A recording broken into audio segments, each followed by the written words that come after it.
Hai, para sudaders, kumaha kabarna? Damang sadena dengan saya si Otong kembali lagi di channel Ningali Film.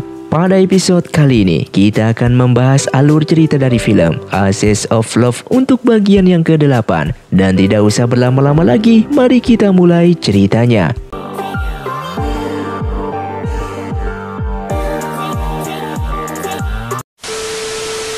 Film pun dilanjutkan dengan Suhe yang berusaha mendekati Su Feng. Ia ingin Su Feng bisa melupakan Jinmi yang telah menyakitinya. Namun meski begitu, sikap Su Feng terhadap Suhe seperti biasa saja. Ia masih dingin seperti dahulu. Namun Suhe tak menyerah dengan usahanya yang membuat Su Feng secara perlahan mulai menerima kehadiran Suhe. Bahkan Su Feng akan merayakan ulang tahun Suhe dengan acara yang sangat meriahnya. Dan mereka pun kembali ke istana untuk merayakan pesta tersebut. Tak lama setelah itu Jinmi pun datang untuk menyaksikan Su Feng dari kejauhan. Dan kali ini Jinmi berubah menjadi seekor kelinci dan menyusup ke acara pesta tersebut. Ia melihat sikap Su Feng yang begitu dekat dengan Suhe. Bahkan ia memberikan hadiah sebuah gaun kepadanya. Kemudian salah satu pelayan menangkap Jinmi dan akan menyerahkannya kepada Su Feng. Namun Su Feng membebaskan kelinci itu yang akhirnya Jinmi pun berhasil keluar dari sana. Di saat berada di luar, ia secara tak sengaja bertemu dengan Yan Yu yang sedang terluka. Lalu ia pun dibawa ke alam bunga, yang ternyata Yan Yu terluka akibat serangan dari inti api. Hal ini membuat Jinmi yakin kalau ada orang ketiga yang mampu menggunakan inti api. Saat itu Jinmi bersama Lau Hao memikirkan cara untuk menyelamatkan Yan Yu dari kematiannya. Dan jika Jinmi bisa mendapatkan obat kristal tersebut, maka Yan Yu akan tertolong. Yang mana obat kristal itu berada di alam iblis. Jinmi yang akan pergi ke alam iblis diberikan sebuah cermin ajaib oleh Lau Hao agar mereka bisa berkomunikasi untuk mengarahkan Jinmi ke tempat tersebut. Di saat Jinmi pergi ke alam iblis, yang ternyata kehadirannya diketahui oleh pasukan di sana. Dan di saat Jinmi masuk ke dalam, di sana banyak rintangan yang semakin dekat maka semakin banyak bahaya yang menghadangnya. Saat itu Jinmi masih berusaha mencari keberadaan obat kristal di alam iblis untuk menyembuhkan Yan Yu. Dan singkatnya Suhe yang telah mengetahui keberadaan Jinmi, ia pun menginformasikan kepada Su Feng tentang Jinmi yang berada di alam iblis untuk mengambil obat kristal. Sedangkan Lau Hao masih membimbing Jinmi dengan menggunakan cermin ajaibnya untuk mengarahkannya dalam mengambil obat kristal yang benar. Dari 9 mata itu hanya satu yang asli. Dan jika Jinmi salah maka taruhannya adalah nyawa. Sehingga Jinmi pun berhasil mengambil obat kristal tersebut. Suhe yang telah sampai di sana langsung berhadapan dengan Jinmi, sehingga pertarungan di antara mereka pun terjadi. Dan di saat Suhe sedang menggunakan inti apinya, Jinmi teringat tentang kematian ayahnya, yang mana gerakan Suhe tersebut sama persis seperti orang yang membunuh ayahnya. Dan Suhe pun mengakui akan hal itu. Mendengar jawaban Suhe seperti itu, Jinmi pun marah kepadanya dan ia ingin membunuhnya. Suhe yang mengetahui kehadiran Su Feng di sana, ia sengaja tidak melawan Jinmi yang akan membunuhnya. Dan Jinmi pun dihentikan oleh Su Feng. Lau Hao yang mengetahui Jinmi telah ditangkap langsung menemui Runyu dengan mengatakan kalau Jinmi pergi ke alam iblis, yang membuat Runyu pergi ke sana. Sementara itu Jinmi terus meyakinkan Su Feng atas Suhe yang telah memfitnah dan membunuh ayahnya. Namun meski begitu Su Feng tak lagi mempercayai perkataan Jinmi, dikarenakan di saat ia masih hidup ia telah dibunuh olehnya. Dan tak lama setelah itu Runyu pun datang ke sana untuk menyelamatkan Jinmi dan pergi ke sana. Singkatnya Jinmi yang dibawa ke alam bunga, ia pun terbangun dari pingsannya. Kemudian Lau Hao pun memberitahu kalau obat kristal itu sedang ditransfer oleh Runyu ke dalam tubuh Yan Yu. Dan ia pun akan segera sadar.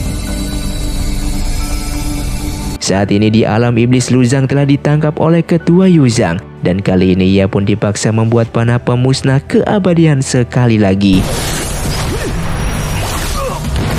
Yan Yu yang telah sadar dari pingsannya, ia menceritakan kejadian yang sebenarnya di saat mencari Jinmi di alam iblis. Ia tak sengaja bertemu dengan Suhe. Lalu Yan Yu yang ingin memberitahu Su Feng tentang kebenaran bahwa Jinmi lah yang telah menyembuhkannya. Namun Suhe yang tak ingin melihat Su Feng dan Jinmi kembali dekat, ia pun menyerang Yan Yu dengan inti apinya dan berhasil melukainya. dan di saat Su Wei akan membunuhnya, ia pun berhasil mengecohnya dan pergi dari sana. Meski begitu, ia pun ditemukan oleh Jinmi dalam kondisi yang terluka parah.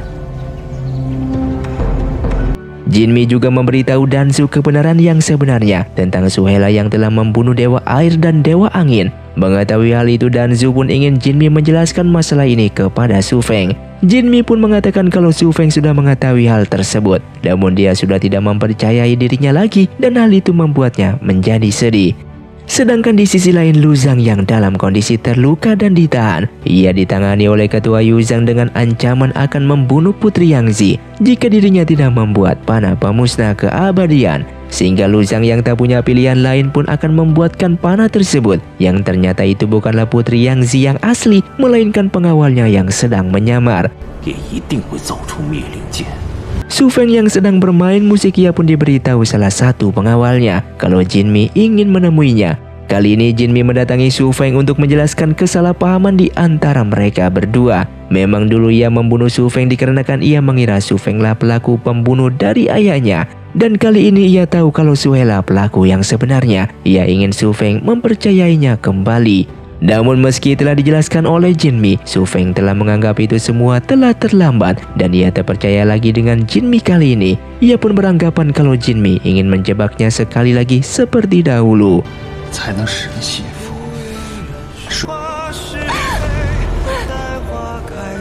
Sedangkan Putri Yangzi yang asli masih terus mencari keberadaan Lu Zhang, namun ia tak berhasil menemukannya. Ia juga memberitahu kakaknya kalau ia ingin menikah dengan Lu Zhang, dan di sini kakaknya tak bisa berbuat banyak selain merestui mereka. Di tempat lain, Lu Zhang yang dalam tahanan, ia berusaha membuat panah pemusnah keabadian. Namun dikarenakan kekuatannya telah menurun, ia pun tak mampu membuat panah tersebut. Namun ia tetap berusaha keras untuk membuat panah itu.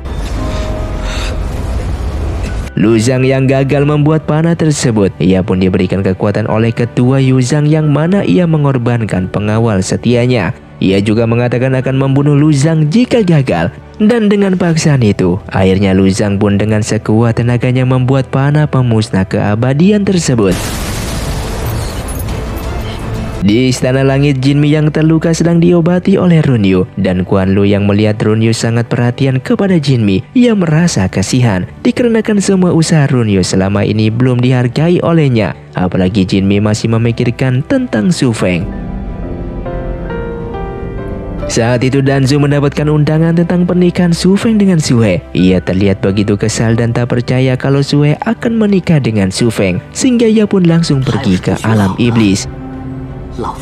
Singkatnya, Danzu yang telah sampai di alam iblis, ia mempertanyakan tentang pernikahan Su Feng dengan Su He. Di sini ia tak percaya akan hal itu dengan mengatakan kalau Jinmi lah yang telah menyelamatkannya. Meski Jinmi telah membunuhnya di waktu dulu, namun Jinmi berusaha menebus kesalahan itu. Namun meski begitu, Su Feng tak percaya akan ucapan pamannya tersebut dan memintanya untuk pergi dari sana.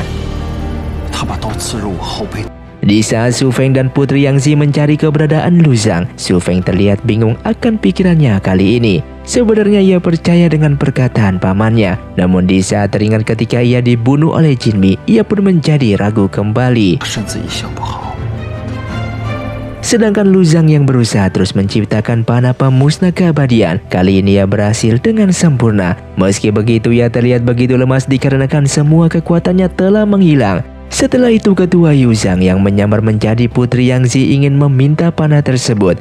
Namun hal itu membuat Lu Zhang mengetahui jika itu bukanlah Putri Yangzi yang sebenarnya, sehingga ia pun berhasil mengalahkan ketua Yu Zhang dengan menggunakan panah pemusnah keabadian dengan sisa tenaga yang ia miliki. Sedangkan di Istana Langit, Runyu berusaha untuk meyakinkan kepada Jinmi agar ia bisa merelakan Su Feng dengan orang lain, dan ia berusaha selalu mendekati Jinmi dengan ketulusannya. Kali ini Jinmi pun jatuh dalam perangkap Runyu, yang secara tak langsung Jinmi mulai memberi harapan kepadanya dengan mengatakan akan menikah dengan Runyu pada bulan berikutnya. Mendengar hal itu, Runyu pun begitu bahagia dikarenakan telah lama ia menanti hal itu. Keesokan harinya ia pun dalam kondisi bahagia dan tak sengaja menjatuhkan minuman pemberian dari Quan Lu. saat itu memberitahu kalau Jinmi bersedia menikah dengannya, dan Guan Lu yang begitu sedia berpura-pura bahagia, yang ternyata Guan Lu memiliki perasaan terhadap Runyu. Dan di alam iblis, Putri Yangzi masih menunggu kedatangan Lu Zhang yang masih belum diketahui keberadaannya. Dan ia pun percaya bahwa Lu Zhang pasti menepati janjinya untuk menikah dengannya di hari ini. Tak lama kemudian Lu Zhang pun datang dengan kondisi yang begitu lemah. Ia pun dengan segera untuk menemui Putri Yangzi. Kemudian mereka pun melaksanakan acara pernikahan tersebut. Di sini mereka pun memberikan penghormatan, yang akhirnya sejak saat itu Putri Yangzi dan Lu Zhang resmi menjadi sepasang kekasih. Namun di saat ia mengeluarkan darah dikarenakan lukanya yang semakin parah, saat itu mereka pun mengenang masa di saat mereka pertama kali bertemu. Dan di sini mereka menghabiskan waktu untuk terakhir kalinya, dikarenakan saat ini Lu Zhang akan segera meninggalkannya, yang mana semua kekuatannya telah habis digunakan membuat panah pemusnah keabadian. Sehingga ia tak mampu lagi untuk bertahan, dan secara perlahan jiwanya pun mulai memudar. Dan Putri Yangzi yang melihat hal itu, ia pun sangatlah sedih. Sedangkan di Istana Langit, Dan Zhu yang kesal tentang rencana pernikahan Runyu dan Jinmi, dan ia yang ditemani oleh Yan Yu berencana untuk menggagalkan pernikahan tersebut. Kemudian Runyu pun ingin memberikan undangan kepada Alam Bunga untuk menghadiri acara pernikahannya dengan Jinmi, dan Guan Lu pun menjadi sedih akan hal itu. Di alam iblis, Tetua Lin Xiu khawatir dengan kondisi kesehatan Putri Yangzi, yang semenjak Lu Zhang tiada, ia pun selalu menyendiri, yang membuat Su Feng pergi ke sana untuk menemaninya. Dan di saat bersama dengan Su Feng, Putri Yangzi mengatakan kalau Runyu dan Ketua Yu Zhang saling bersekongkol. Mereka ingin menggunakan panah pemusnah keabadian untuk melawan Su Feng.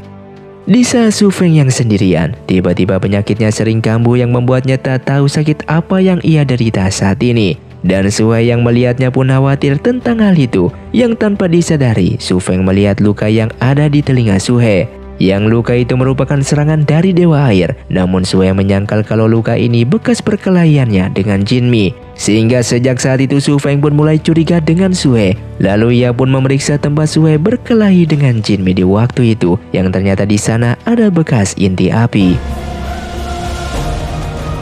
Di saat mereka sedang berdua, Yan Yu memiliki suatu rencana untuk membawa pergi Jinmi dari sana. Ia ingin Jinmi bisa memilih jalan hidupnya sendiri. Ia tak ingin Jinmi menikah dengan Runyu, dikarenakan saat ini Jinmi masih mencintai Su Feng, yang membuat dirinya akan menyesal seumur hidup. Sementara di alam iblis, Su Feng yang sering mengalami sakit yang kambuh, badannya menjadi beku dan kedinginan. Hal itu membuat Su He semakin khawatir akan kondisi Su Feng saat ini. Di malam hari saat Jinmi terbangun, ia melihat mimpinya waktu bersama dengan Su Feng. Jinmi yang tak bisa melupakan hal itu, ia pun pergi keluar. Namun di saat ia ingin menemui Runyu, ia secara tak sengaja mendengar pembicaraan Runyu dengan Su He, yang mana tanpa Jinmi ketahui, ternyata selama ini dua orang ini telah bekerja sama untuk mendapatkan cinta mereka. Yang mana Su He mendapatkan Su Feng dan sementara Runyu mendapatkan Jinmi. Mendengar hal itu, Jinmi pun semakin sedih ketika mengetahui Runyu telah mengetahui pembunuh ayahnya. Dan di saat Runyu keluar, ia pun terkejut dengan Jinmi yang ada di luar. Jinmi mengatakan kalau ia telah mendengar semua perkataannya dengan Su He. Hal itu membuat Jinmi begitu marah terhadapnya, dikarenakan selama ini ia telah membohonginya dan mengatur semua ini untuk mempercayakan Jinmi tentang Su Feng, pelaku pembunuh ayah dan ibunya, melalui mimpi yang ia lihat dari hewan mimpi, sehingga Jinmi bersalah telah membunuh Su Feng. Mendengar semua hal itu, Runyu pun menjadi merasa bersalah. Namun ia tak ingin kehilangan Jinmi dan berusaha meyakinkan Jinmi kembali. Namun Jinmi yang terlanjur kecewa, ia tak mau mendengar penjelasan dari Runyu dan tak lagi mempercayai setiap ucapannya. Ia juga mengatakan kalau Runyu tak tahu apa itu cinta. Keesokan harinya, Jinmi pergi ke Tuan Lau untuk menanyakan ramuan yang ia buat untuk Su Feng, sehingga Su Feng mengalami sakit gejala dingin. Di sini Tuan Lau mengakui kalau ia melakukan kesalahan dan menginfokan tanaman Feng Yula yang bisa menyembuhkan. Namun di saat Jinmi akan keluar, ia pun dihadang oleh Runyu dan disekap di sebuah kamar. Setelah itu Runyu pun melapisi tempat itu dengan mantra yang begitu kuatnya. Di alam iblis, Su Feng masih ragu tentang kebenaran Jinmi yang menyelamatkannya, dikarenakan di balik kematian Dewa Air begitu banyak orang yang terlibat. Ia juga seolah bersikap tak peduli tentang kebenaran itu. Namun Putri Yangzi mengatakan jika kebenaran harus diungkap, dan ia pun akan membantunya dalam misi kali ini, sehingga Su Feng dengan rasa bersalahnya terhadap Putri Yangzi atas meninggalnya Lu Zhang, dikarenakan sampai saat ini ia masih belum membalas kebaikan mereka berdua. Di tempat lain, Su He mempersiapkan dirinya untuk pernikahannya dengan Su Feng. Kemudian ia pergi ke suatu tempat yang mana ia ingin menukar batu ketulusan, dikarenakan dia tahu hati Su Feng dengannya tak pernah tulus. Jika mereka berdua tak bisa melewati ujian ini, maka pernikahan akan dibatalkan, sehingga ia pun berhasil menukar batu tersebut. Jinmi yang keluar dari sana terhalang oleh pagar gaib yang dibuat oleh Runyu. Walaupun ia berusaha menghancurkannya, namun semua usahanya terlihat sia-sia. Lalu Kuan Lu pun datang untuk menjenguk Jinmi dengan mengatakan kalau mulai saat ini Jinmi merupakan seorang permaisuri. Namun Jinmi tak ingin menerima hal itu. Tak lama setelah itu, Runyu pun datang mengunjungi Jinmi. Namun ada yang aneh dengan Runyu kali ini, yang ternyata ia adalah Yanyu yang menyamar menjadi Runyu. Pada awalnya Jinmi pun tak mengenali Yanyu yang berubah penampilannya menjadi Runyu. Lalu pada akhirnya Yanyu pun mengatakan kalau ia bukanlah Runyu. Dan sejak saat itu Jinmi pun ingin dibawanya pergi untuk keluar dari sana. Ia yang khawatir jika semakin lama di sini Kuan Lu akan sadar tentang kebenaran Yanyu yang menyamar menjadi Runyu, dan Yanyu pun dengan mudahnya menghancurkan segel tersebut sehingga mereka pun berhasil keluar dari sana. Dan di saat berada di gerbang Istana Langit, Yanyu yang menyamar menjadi Runyu mengatakan kepada sang jenderal kalau ada orang yang menyamar menjadi dirinya, ia juga memberikan hadiah kepada mereka semua sebelum meninggalkan istana tersebut. Sementara itu di tempat lain, Runyu yang asli telah sampai di kamar Jinmi. Namun saat ia masuk, ia hanya menemukan sebuah tulisan yang ditinggalkan oleh Yanyu, yang mana ia memberitahu kalau telah membebaskan Jinmi. Ranyu yang kesal dan ingin mengejarnya, namun sang jenderal menghentikannya, yang mengira bahwa Runyu kali ini merupakan Runyu yang palsu, sehingga sempat terjadi kesalahpahaman di antara mereka, yang pada akhirnya mereka semua pun berhasil mengenali Runyu dan melakukan penjelasan terhadap Jinmi. Jinmi yang telah sampai di alam bunga pun langsung memberitahu Peri Agung bahwa ia tak ingin menikah dengan Runyu. Lalu ia juga ingin mencari tanaman Feng Yu untuk menyembuhkan luka yang dideritai oleh Su Feng. Di saat Runyu telah sampai di alam bunga, Peri Agung pun berusaha melindungi Jinmi. Saat itu Runyu menanyakan tentang keberadaan Jinmi dan juga ingin mengundang mereka ke acara pernikahannya. Namun Peri Agung berpura-pura tak tahu tentang Jinmi yang berada di alam bunga. Namun hal itu membuat Runyu menjadi kesal. Ia tahu jika Jinmi berada di sini, dikarenakan Jinmi ingin mencari tanaman Feng Yu yang ada di alam bunga. Yang pada akhirnya Runyu yang kesal membuat suatu tindakan, yaitu ia bertindak tegas terhadap Peri Agung. Dan pada akhirnya ia pun mulai melakukan pencarian untuk menemukan Jinmi. Ia juga memperingatkan agar Jinmi diserahkan kepadanya, agar alam bunga bisa damai dalam waktu yang cukup lama. Di saat masuk ke aula utama, ia menyadari ada seseorang yang bersembunyi yang ternyata itu merupakan Yanyu. Dan Yanyu di sini berusaha untuk mengulur waktu agar Jinmi mampu menemukan tanaman Feng Yu. Lalu ia pun pergi meninggalkannya. Saat itu Jinmi yang sedang mencari tanaman Feng Yu, namun salah satu peri memberitahu kalau tanaman Feng Yu telah habis mereka panen. Dan hal itu membuat Jinmi sedikit kesal. Lalu Lau Hao pun datang untuk menunjukkan tanaman Feng Yu kepada Jinmi agar Jinmi mampu menumbuhkannya kembali. Dan setelah melihat tanaman itu, Jinmi meminta waktu kepada mereka untuk menjaganya. Jinmi pun mulai berusaha menumbuhkan tanaman itu, dan mereka semua pun berbagi tugas untuk mengulur waktu agar Jinmi berhasil menemukannya. Dan film pun bersambung. Terima kasih untuk kalian yang sudah menonton video ini sampai habis. Sampai jumpa di video selanjutnya. Saya pamit kurang dari ningali film. Si Otong undur diri dan salam Sundaners.